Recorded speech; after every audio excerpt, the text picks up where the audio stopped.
Oi, pessoal, tudo bem com vocês? Gente, eu não sei se vocês se lembram que eu comentei assim que o Cid Moreira faleceu, né? Que agora as brigas iriam recomeçar, porque o Cid e os dois filhos dele, um biológico e um adotivo, sempre brigaram muito. E os meninos sempre brigaram muito por causa de dinheiro. Eles queriam que o pai dividisse já a herança em vida, né? E não é assim, né, gente? Mas olha o que aconteceu. O Roger, que é o filho adotivo, ele foi nas mídias e ele falou o seguinte. Agora, assim que o Cid morreu, 2 dias após, eles já foram atrás da documentação, querendo saber quanto que eles iam ganhar de herança. E eu ouvi dizer que eu li, né, que o Cid Moreira não deixou nada para nenhum dos dois. Deixou só para a esposa. Mas o Roger, que é o filho adotivo, ele procurou as mídias e ele está dizendo o seguinte, que ele se separou do pai dele, que ele se afastou do pai dele, porque o pai abusava dele sexualmente, desde muito novinho. E que ninguém nunca deu ouvidos para ele. E agora, ele dizendo isso, ele contou algumas histórias que eu não vou contar para vocês, porque elas são bem pesadas, mas dizendo que o Cid Moreira chamava ele para sauna e ou mesmo quando estava no escritório do Cid, e que os abusos aconteciam com certa frequência, com por pelo menos 3 vezes por semana. Eu achei com muita frequência, né? Gente, esse assunto é um assunto muito sério. É lógico que o Roger, ele vai ter que provar de alguma forma o que aconteceu, se é que aconteceu, né? Agora, eu acho que de criança ele deve ter comentado isso com alguém, com a mãe adotiva, que é a ex, né, do, do Cid Moreira, com alguma tia, com alguma prima, com algum parente, com algum familiar. E eu digo, gente, isso é muito sério, principalmente quando acontece em família, porque normalmente os familiares não dão crédito.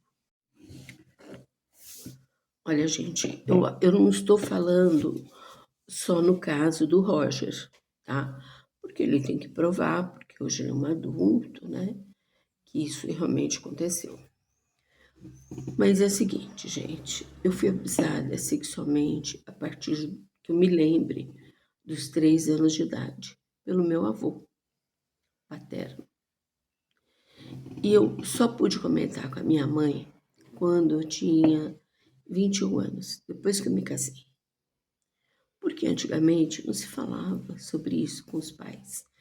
Meu pai era muito violento. Nunca, né? Eu falaria com meu pai. E com a minha mãe, embora minha mãe fosse uma santa, uma pessoa maravilhosa, boníssima, minha mãe era um anjo, eu, né? E mais, eu tive que fazer muita terapia para poder pelo menos entender alguma coisa. E as minhas terapeutas sempre disseram o seguinte, que eu não me lembro, mas que eu devo ter sido ameaçada muitas vezes. Por exemplo, se você contar para sua mãe, para o seu pai, a gente mata você, ou a gente mata sua mãe, ou a gente mata seu pai. Esse é meu avô materno, tá, gente?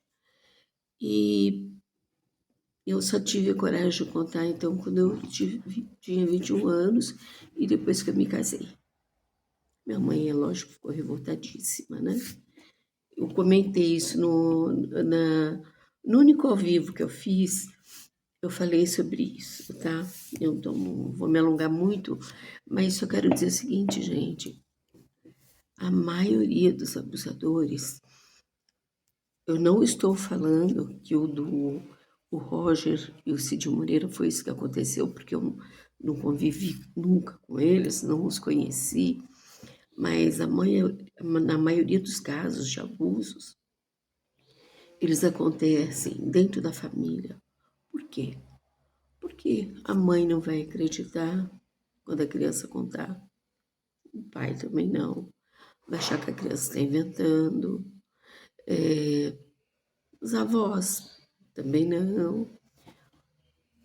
Eu acho que tem, assim, ficar mais alerta, sabe, os pais com as crianças. Inclusive porque tem muitos casos que o próprio pai ou até a própria mãe abusa das crianças.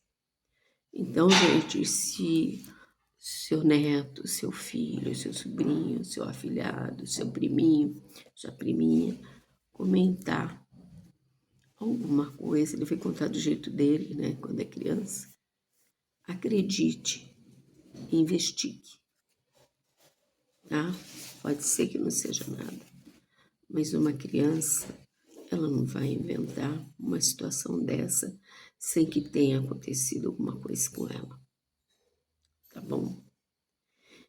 O assunto é muito, muito sério e ele deixa essa criança com marcas para o resto da vida dele. Eu tenho 70 anos e eu ainda tenho os traumas do que acontecia comigo, tá? Não foi só comigo, tinha mais primas que também foram abusadas. E minha mãe descobriu só o dia que eu contei, que aí minha mãe foi perguntar, foi. Só que aí meu avô já estava morto, infelizmente. Gostaria muito que ele fosse vivo na minha fase adulta, né?